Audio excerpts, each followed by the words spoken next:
দেখো, তাহলে আমি বলতে চাইলাম শ্রেণী সমবায়ে তুল্য রোধের মান বড় থেকেও বড় হয়, আর সমান্তরালে কি তুল্য রোধটির মান ছোট থেকেও ছোট হয়। তাহলে মোটা কথা দাঁড়ালো সমান্তরাল সমবায়ে এই রোধটা এতগুলোর থেকে এর কি হয়, এর প্রতিরোধ করার ক্ষমতাটা বেশি, আর ওখানে কি প্রতিরোধ করার ক্ষমতা কম। আচ্ছা,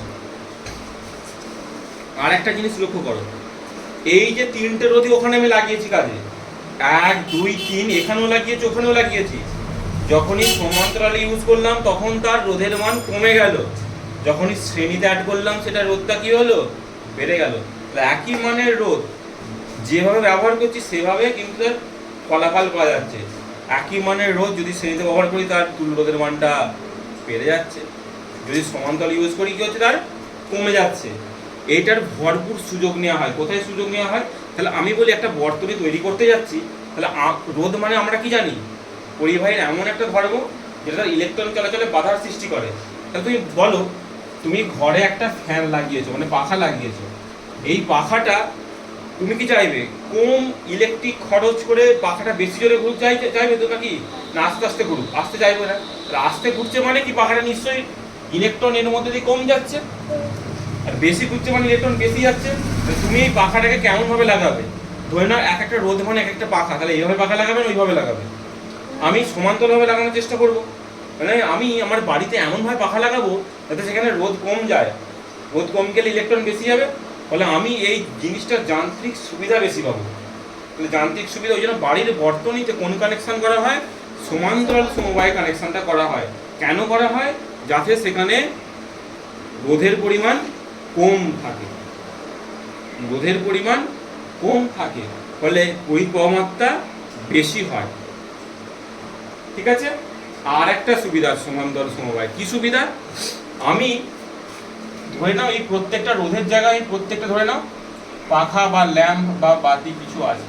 ধরো একটা পাখা এখানে আছে, এখানে একটা বাতি আছে। তাহলে আমাকে এই বাড়িতে ল্যাম্প পাখা জ্বালাতে গেলে কি করতে হয়? একটা তো ভোল্টেজ দিতে হয়, সোর্স দিতে হয়। এই ভোল্টেজটা ধরে নাও 220 ভোল্ট, এখানে আমি ভোল্টেজ দিয়েছি, বিভব প্রভেদ অ্যাপ্লাই করেছি। এই ভোল্টেজটা পাখার কাছে 220 ভোল্ট, এই আলোর কাছেও তাই, আবার এই আলোর কাছেও তাই। তাহলে প্রত্যেকটা যন্ত্র একই ভোল্টেজে কাজ করছে, একই বিভব প্রভেদে কাজ করছে। কিন্তু আমি যদি এই রকম কানেকশন করে ফেলি, তো পাখা ল্যাম্পে যদি এইভাবে কানেকশন করে ফেলি, অর্থাৎ এখানে পাখাটা আছে, এখানে কোনো ল্যাম্প আছে, এখানে কোনো ল্যাম্প আছে, তাহলে এইটা যদি আমি 220 ভোল্টে অ্যাপ্লাই করি তাহলে কি হবে? এই 220 ভোল্ট, দেখো তিনজনকে যখন জোর লাগিয়েছে তিনজন কিন্তু আর সমানভাবে 220 ভোল্ট পাবে না, এখানে ড্রপ করে যাবে, ভোল্টেজ ড্রপ হবে এখানটায়। ঠিক আছে, ভোল্টেজ ড্রপ হবে এখানটায়। একে বলে সিরিজ কানেকশন। দেখবে এখানে প্রত্যেকটা সমান উজ্জ্বলতায় সমান স্পিডে ঘুরবে না, ওখানে সমান স্পিডে ঘুরবে বা সমান উজ্জ্বলতায় ল্যাম্প পাখাগুলো, কারণ ওখানে প্রত্যেকটা ইন্ডিভিজুয়াল 220 ভোল্ট পাচ্ছে, এখানে প্রত্যেকটা ইন্ডিভিজুয়াল পাচ্ছে না। বুঝতে পারা গেল? আমি আবার কথাটা একটু ভেঙে এখানে বলে দিচ্ছি, কারণ এখানে তাহলে তিনটে জিনিস মানে তিনটে লোড মানে তিনটে রোধ, তাহলে এখানে রোধের মানটা বেশি, রোধের মান বেশি হওয়ার কারণে কি হবে, তড়িৎ প্রবাহটা কম হবে। তাই প্রত্যেকটা দেখবে আস্তে ঘুরছে নয়, আলো হলে কম উজ্জ্বল হয়ে জ্বলবে। আর ওখানে কি হবে, রোধের মানটা কি হয়, এখানে রোধের মানটা বেশি, এখানে রোধের মানটা কম, মানে তুল্য রোধের মানটা, তাহলে কম হওয়ার কারণে প্রত্যেকটা কি দেখবো, আমার সমান উজ্জ্বলতায় সমান স্পিডে ঘুরছে। বুঝতে পারা গেল?